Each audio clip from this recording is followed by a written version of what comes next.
Hey there, Sandy Freshy here, back with another video. Thank you so much for joining me. So today I have another question from a viewer and client, and it's really about my human design journey. He asks, when did you discover human design and how? And I answered in one of my shorts the third part of that question, which was where were you bitter, or were you in a bitter place at the time? So I'll link that little short here so that you can see it. But I want to answer the first two because I assumed that a lot of you knew about my human design journey and how long I've been doing this and how I got into it and all of that. So let me see if I can recount it briefly, in a way that would be meaningful for now. So, human design, as you may already have experienced, found me. So you may have experienced that as well. It probably found you, okay, by someone mentioning it or someone introducing it to you or something like that. And it found me a couple of times before I actually moved into taking it seriously. Actually, the first time that it found me, it didn't even register. And at that time, back in 2007, perhaps, I was separating from my first husband and going through a coaching program, and this was a bonus thing to get a human design reading. And to tell you the truth, I was so out of it, out of perhaps my own aura. Looking back, I was really out of my own aura because I was operating like a burnt out manifesting generator. It didn't even register. It did not register. I remember having the reading on the phone with this woman, and I do not remember a thing that she said. I don't remember that she told me my energy type. I don't remember that she told me anything about my chart. I don't even remember seeing my chart. That's how out of it, or out of alignment with it, that I was. But it kept coming back. It kept coming back. And it came back, well, it didn't keep coming back. A few years later, I was introduced to it again. And this person showed me my chart, gave me a copy of my chart, and really gave me the basic understanding of what it means to be a projector, what my strategy is, what that means in terms of my spiritual purpose for being in this body at this time.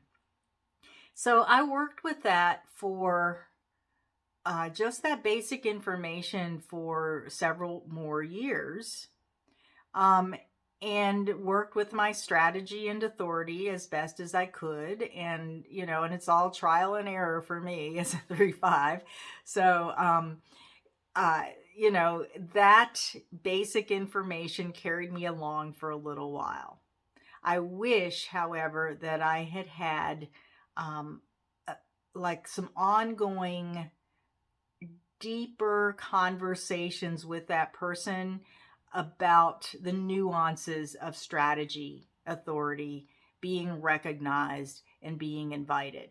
However, at that time, I didn't have the funds to book a reading, and I didn't have, and there wasn't the information that there is on the internet now. You can just pull up a video on YouTube about, or a blog post about any aspect of your chart that you want to know about now. And that wasn't even a thing until maybe about 4 or 5 years ago. So anyway, I digress. So I worked with my strategy, my authority. I entered my experiment as best as I could. And then I went to coaching school. in about 2011, 2012, somewhere around there. Got certified as a life coach. Started to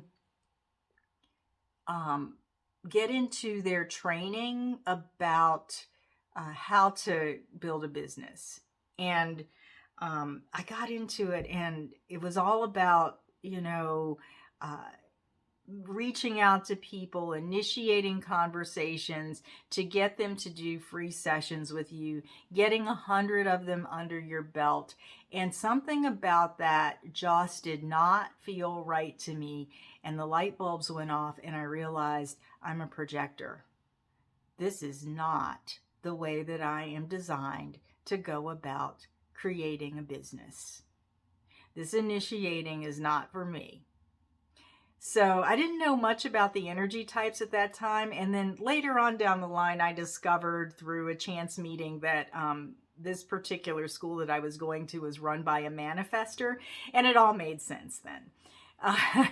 So I abandoned the whole business, the business building model that I was being taught. And I immediately looked for someone to teach me more about human design. So at the time, and even before that, I had been looking at several, actually there was only one school that I knew of before 2011, 2012, and that was the International Human Design School. Where that Human Design America is under, and all of the other human design umbrellas. And that is the traditional school of Ra Uru Hu, the original school. When I was going through this transition and being turned on to my human design experiment, I didn't have the financial means to be able to do that. And when I got to 2011, 2012, and I really wanted to study it for myself first, and then of course to do readings for other people for my coaching clients, I still didn't have the means to do that. So that's when Karen Curry Parker's material found me, and I studied with Karen Curry Parker. I studied and got certified up to level 4. It took me several years, and that's what my readings are based upon. I've also studied some of the traditional stuff. I've studied the BG5 foundations. I've studied some of Ra Uru Hu's stuff. I've been through Living Your Design, the traditional stuff. But that's how I entered into human design. And at the time, there weren't all of these really great readers with their different perspectives and maybe different levels of experience, but also like different designs. Okay, so I'm going to like sort of go off on a tangent here and say, that when you are looking for someone to do a reading, you really want to do one with someone perhaps who is the same energy type or the same, has a similar design as yours. And you also, of course, want to make sure that they have the experience and the training to be able to convey a clear understanding of what it means to be that particular design, and how you work with your experiment in that context. So that's how, when did I discover human design? Let me go back to that. Human design discovered me around 2007. I got into human design. I was introduced to human design again, and it took, it got in me. I received it around 2009, early 2009 is when I got introduced again to my chart. I really started working with my strategy and authority. And then in 2012, that's when I started into my professional training. And I think I told you how. So I'd love to know how human design found you, and when human design found you, And, you know, if you also want to tell me, as with this question that this particular person asked me about being in a bitter place, whether or not you're in a bitter place, you know, whether or not you were in a bitter place when you started this, when you started your human design experiment. So I think that's it for now. Thank you so much for listening to my history and my ramblings around back through memory lane about my relationship with human design, and I hope on some level that it helps you. And I definitely want to hear your story about how you got turned on to human design. So leave that in the comments, and until the next time, be well.